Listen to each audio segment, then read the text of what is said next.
Hey everybody, my name is Trip. My wife Rebecca and I have 6 amazing kids. We now have 1 beautiful granddaughter. I've been in ministry for the last 20 plus years, been the lead pastor of a church that we planted here in Alabama about 10 years ago.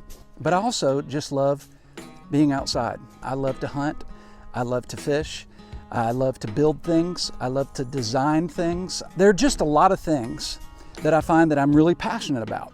But honestly, up to this point in my life, I've always felt a little guilty about all of my hobbies because, well, they're distracting and they take time and they take money. And you ever felt that way?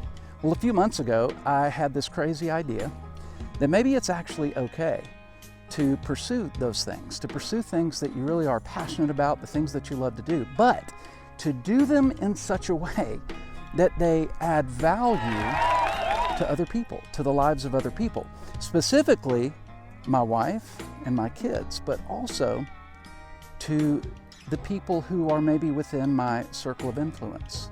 And that's when the idea for this YouTube channel, the Camo Preacher, was born.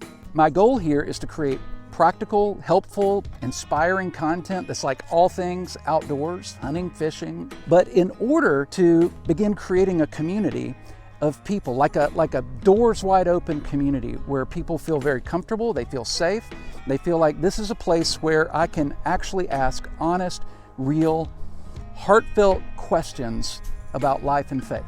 That's my goal. So my promise to you is to be consistent in creating some awesome, enjoyable, fun content. But what I'm asking you to do is to join me in the journey and be a part of this growing community. So smash that subscribe button. Let's grow together, because I promise you this, I guarantee you this, that if you are always learning and growing, then the best is always yet to come. I can't wait for what lies ahead.